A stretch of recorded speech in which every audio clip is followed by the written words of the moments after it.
Every comedian starting out walks into an audition with high hopes, a racing pulse, and a piece of material. This is the piece of material I used when I got my job on Laugh-In. So it goes back a few years. Your response is appreciated.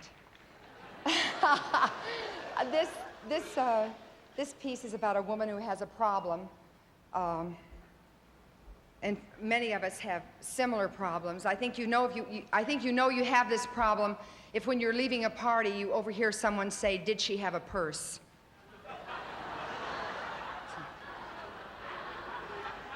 My name is Lucille W. I'm a rubber freak. It's all right, I can talk about it now.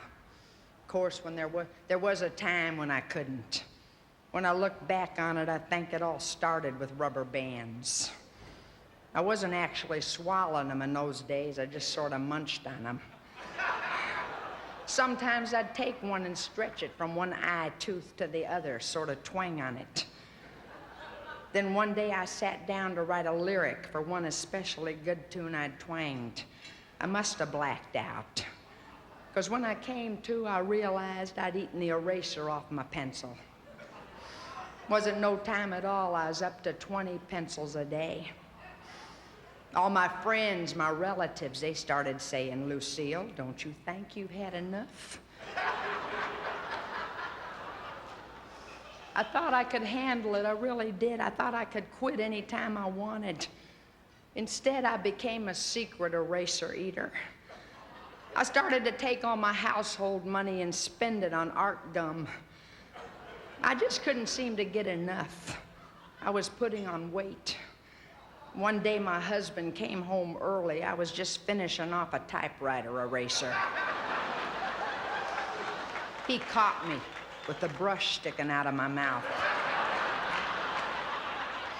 That was the first lie.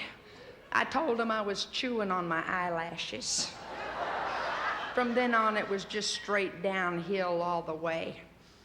I went right on the heavy stuff. Things started to disappear around the house.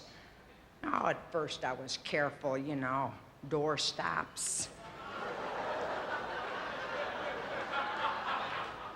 Backs off the shag rugs. Tip off Mother's cane. Sometimes I'd be playing cards with the girls. I don't know what would come over me. I'd just jump up, run into the kitchen, and eat a spatula. Pretty soon, though, I just didn't seem to care anymore. The garden hose went. On rainy days, I started to hang out around grade school cloakrooms. It was the court psychiatrist, God love him, he saved my life, he really did. He told him this woman is no criminal, she needs help. I was down on my hands and knees thanking that man. I ate his crepe soles.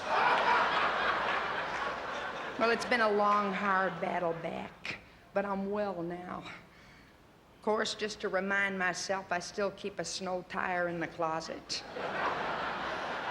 But thanks to medical technology, major breakthroughs in psychiatric care, I'm no longer a woman obsessed with an unnatural craving. I'm just another normal, socially acceptable drunk.